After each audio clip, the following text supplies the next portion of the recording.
మళ్ళీ చెప్తున్నాను, దయచేసి అధికారులతో ఆత్మస్థైర్యంతో వద్దు. ఎందుకంటే 2 నెలలు పోయిన తర్వాత మళ్ళీ వాళ్ళే అధికారులు ఇక్కడ లేదా బీఆర్ నుంచి చేసుకుంటారా ఎన్నికల ఆఫీసర్ని, లేకపోతే పరిశోధన చేస్తారా, చెన్నై నుంచి చేస్తారా, ఎవరైనా ఇక్కడ పని చేసి ఉంటారు కదా.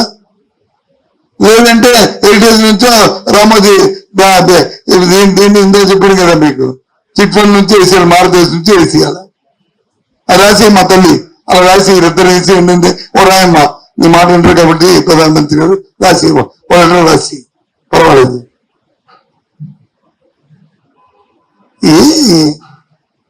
అప్పుడు ఒకరు ఇద్దరు పాయింట్అవుట్ చేసి ఇది తప్పు అని చెప్తే డెఫినెట్ గా ఎలక్షన్ ఏ నిర్ణయం తీసుకుని ఉపయోగ చేస్తాం చేయాలి.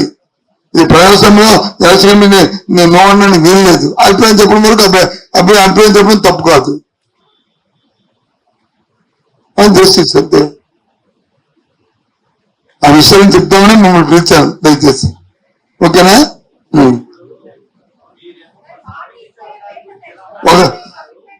ఒకరితో ఇదో మైక్ ఇస్తాను, ఒకరితో ఒకరు ఆయన సార్ పాప ఆయన ఏదో ఆర్తులు పోతాడు. ఆయన ఓపెనింగ్ బ్యాట్స్మెన్ ఆయన సార్. ఇప్పుడు మీతో దగ్గర పని చేసుకున్నప్పుడు ప్రశాంత్ కిషోర్ చాలా మంచోడు. ప్రశాంత్ కిషోర్ వల్లే మీరు అధికారంలోకి వచ్చారని చెప్పి ఆయన్ని అప్రిషియేట్ చేసిన పరిస్థితులు కూడా మీరున్నాయి. ముఖ్యమంత్రి గారు మీరు కాదు, నీ ఎక్కడైనా ఈయన మళ్ళీ ముఖ్యమంత్రి అయ్యానని చెప్పి చూపించమంటే ఎక్కడ వెళ్ళిపోతాను. పోనీ ఇప్పుడు సార్ మీరు అనేది తెలుగుదేశం వాళ్ళ ఆరోపణ ఏంటంటే మీరిప్పుడు వాళ్ళు ఏదో డబ్బులు ఇచ్చి వాళ్ళతో చెప్పించారు అనుకుంటే ఇండియా అంటే వాళ్ళకే సన్నాయి నొక్కుతున్నారు అంటే వాళ్ళు అంటున్నారు ఇండియా టుడే వాళ్ళకి ఇచ్చి మీరు డబ్బులు ఇచ్చి ఇప్పుడు సర్వేలు చేయించుకుంటున్నారు. మీరు అడిగిన క్వశ్చన్ నాకు అనిపించలేదండి. మీకు కావాల్సిన ప్రశ్న ఏంటి? ఇండియా టుడే ఒక పేపర్ అని చెప్పుకుంటారు మీరు. ఇండియా టుడే, ఆంధ్రజ్యోతి, ఈనాడు ఇవెందుకు ఆరోపణ దయచేసి చెప్పండి. మీరు కూడా పత్రిక ఆ పేరు ఎత్తుకుంటే 4 నిమిషాలు తిరుగుతారు కాదు కాదు సార్. వచ్చారు ముగ్గురు ఐఏఎస్ క్వశ్చన్ ఎప్పుడు కూడా దయచేసి మీరు చాలా సీనియర్లు మీ అందరూ, ఎందుకంటే లైవ్ అవుతుంది. మీ ప్రశ్న ప్రజలకు కూడా చూస్తారు. ఇది జరుగుతున్నా ఏంటి ఇతను సమాధానం చెప్తాడు అని నేను చెప్పడానికి తయారుగా ఉన్నాను. నెక్స్ట్ ఏ క్వశ్చన్ సార్ ముగ్గురు ఇప్పుడు ఆయన సమాధానం చెప్పకపోతే మేమేం చెప్పినా మేమెప్పుడు కూడా మా ముఖ్యమంత్రి ఇతరుల వల్లే అధికారానికి వచ్చిన ఎక్కడ చెప్పలేదు. ఏమైందా ఈయన కూడా మనం పనిచేస్తాడని ఆయన చేతి చూపెట్టాడు ముందు. ఆ తర్వాత రాను ఆయన తాలూకు విద్యా బాధలు ఆయన ఎత్తుబాధలు చూసాము, బాబు చాలనుకుని ఊరుకున్నాం. రెండోది ఇండియా కూడా ఏం చూపెట్టిందో ఏం చేసిందో మీరు వాళ్ళు చూసుకోండి, అది మాకు సంబంధమైన విషయం. దయచేసి అది చెప్పండి.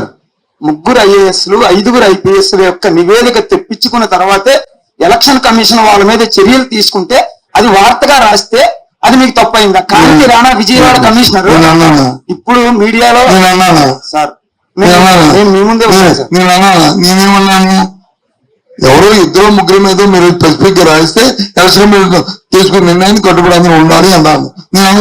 నేను నువ్వు అవ్వాల్సింది వచ్చావు, నువ్వు ఫాలో అవ్వలేదు అవ్వకుండా మాట్లాడతా. నేనేం చెప్పాను, బంచ్ 25 మంది మీద ఈ రకమైన ఆరోపణ చేయడం తగదు, అది వ్యవస్థ తప్పు.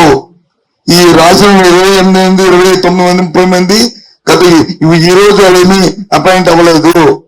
గత ప్రభుత్వాల నుంచి 15 మంది ముఖ్యమంత్రి పనిచేశారు. ఎవరు ఒకరైతే ఉంటే రాయండి, తప్పు కాదు. మీ ఇష్టం, వాళ్ళు ఎదురు చేసుకుంటే ఎలక్షన్ నిర్ణయం తీసుకుంటే అందరూ భద్రంగా ఉండాలి అని చెప్పాను తప్ప నేనేమి మాట్లాడలేదే. తప్పు సార్. మీరు ఫాలో అవ్వలేదు. అమరావతి భూముల్లో చంద్రబాబు అవినీతికి పాల్పడితే మీ ప్రభుత్వం వచ్చిన తర్వాత విశాఖపట్నం కేంద్రంగా ఆ. ఎన్సీసీ ల్యాండ్ కూడా మీరే క్లియరెన్స్ ఇచ్చారు మున్సిపల్ మంత్రిగా. నేను ఇచ్చాను. దస్పల్లా హిల్స్ ఇచ్చాను. మీరెళ్ళ వలస విఎఫ్సిసి ఇచ్చాను. 42,000 కోట్లు ఇక్కడ చేసి టోటల్ గా విశాఖ జిల్లా ఎన్ని కోట్లు నాకు తెలియదు కానీ ఏపీఐఎస్సీ నాకు ఎన్ని కోట్లు తెలియదు కానీ ఒక్కొక్కటి చెప్తాను, అన్ని నా బుర్రలో జ్ఞాపకం కానీ ఎన్సీసీ ల్యాండ్ ఎన్ని కోట్లు నాకు తెలియదు కానీ ఎందుకు నేను వచ్చిన తర్వాత ఏం చేస్తానంటే ఏదైతే తెలుగుదేశం పార్టీ జీవో ఇచ్చిందో ఎన్సీసీ ల్యాండ్ ఒక జీవో ఇచ్చింది ఏంటి, అలాగే నాది అంబులెన్స్ ల్యాండ్ వచ్చి వాళ్ళకి డబ్బులు వెనక్కి ఇచ్చేయాలి, ఆ ల్యాండ్ తీసుకోవాలని జీవో ఇచ్చింది. ఆ రెండు ఇంప్లిమెంట్ చేశాను. ఎన్సీసీ ల్యాండ్ వచ్చి వాళ్ళకి ఇచ్చాము, అంబులెన్స్ ల్యాండ్ వచ్చి వాళ్ళ డబ్బాలకి ఇచ్చేసి ల్యాండ్ వచ్చి వెనక్కి తీసుకున్నాము. రెండు ఇంప్లిమెంట్ చేశాను. మా ప్రభుత్వం తీసుకున్న నిర్ణయాలుగా ఆ జీవో ఎగ్జామ్ చేశాను. ఇది చేద్దాంలే పర్వాలేదు అనుకున్నాను, చేశాను. అవి ఇప్పుడు నేనే చేశాను. ఎస్, నేనే మంత్రిగా తొందర పెట్టాను, క్యాబినెట్లో పెట్టి నిర్ణయం తీసుకున్నాను. నేనే ఇనిషియేట్ చేశాను. నేనే నో అన్నే, నాకు తెలియదు అన్నే. చెప్పండి, అంబులెన్స్ ని తీసుకోవాలని చెప్పి వాళ్ళు ఒడ్డితో చెల్లిని తీసుకోవాలని ఇచ్చారు GO Chandrababu Naidu. NCC land కూడా నేను ఈ డబ్బు కట్టించుకొని తీసుకోవాలని ఇచ్చాడు. రెండు చేశాను. అది డబ్బు కట్టించుకుని ల్యాండ్ వాళ్ళకి ఇచ్చాను, ఆ జీవో వాళ్ళ డబ్బాలకి ఇచ్చేసి ల్యాండ్ యాక్ట్ తీసుకున్నాను. ఇంకేంటి తప్పేటి ఉంది? చెప్పండి, తప్పేటి ఉందో?